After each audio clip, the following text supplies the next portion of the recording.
Akuriabi.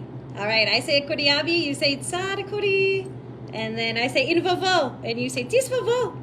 And if you go to Madagascar, say those words, and the beautiful Malagasy people will just love you. They'll be like, Azalai, Mahai no Matani Malagasy. You're so good at speaking Malagasy. And it just makes you feel so good and touches their heart that you're at least trying. So I'm wearing one of the lambas. This is one that kind of ties, it goes all the way around and encloses, from the north of Madagascar that I love. Hats are a really big thing in all parts of Madagascar. This is from the Baobabs when I went to visit Southwest Madagascar.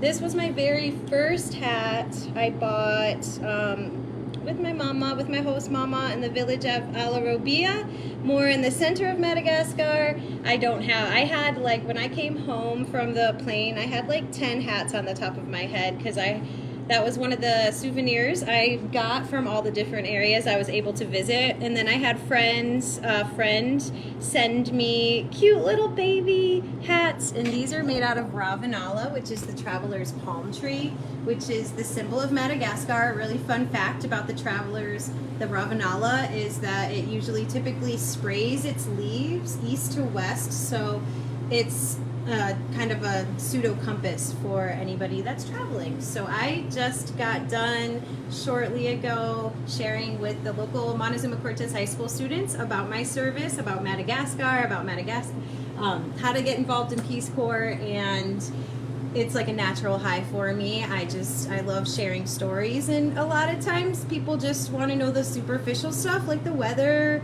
I lived in the tropics on the East Coast, so it was beautiful tropical paradise most of the year.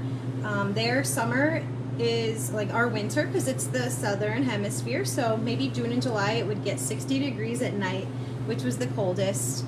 In the center it would maybe get cold enough to snow, but it is pretty much tropical and humid and lush where I was. In the southern parts I didn't get to go to the spiny desert. I did get to see the baobabs. There's Singi.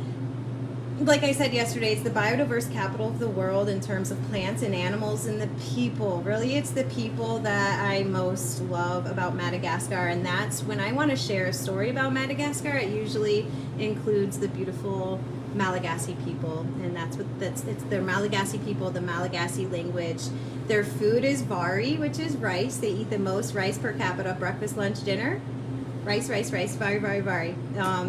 It's like they wouldn't know what to do if you fed them dinner without the rice. They'd still be waiting for the rice. So, like even a cheap hamburger, they just are really confused how we could just have a meal based on bread. So I loved it. I ate a lot of rice. I probably plumped up about 20 pounds. Street food, when you go to the cities, I actually made for my students. This is Moof Sakai. It's like a spicy bread with chopped tomatoes and garlic and onions and tomato and Sakai, which is supposed to be a little spicy. We don't get quite the same peppers, Sakai.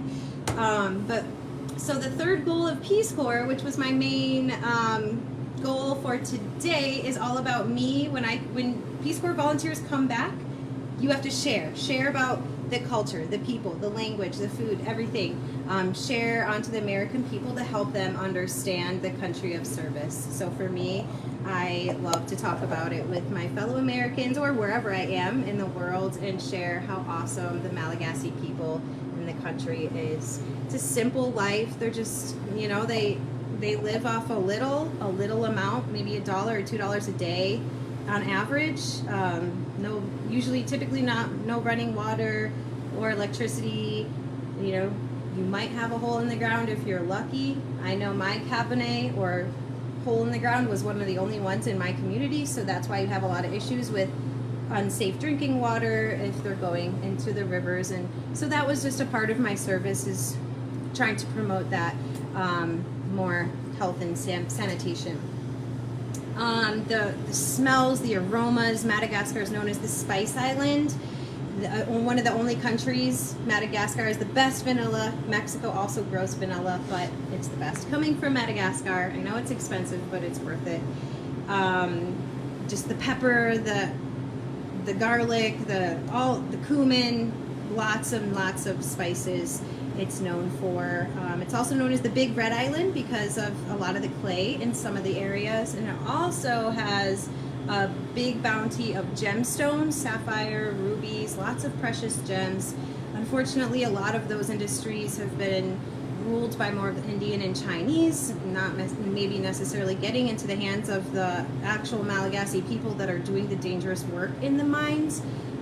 So that was heartbreaking to learn some of those, of how the exploitation of the country, because it's full of wonderful resources, always a different fruit, lychee, then it's mango season, then it's avocado season, like every month you just get into a new season of fruit. And as you can tell, I just love it, love it, love it. So ask me more. What do you want to know about Madagascar or Peace Corps? I'm here for you.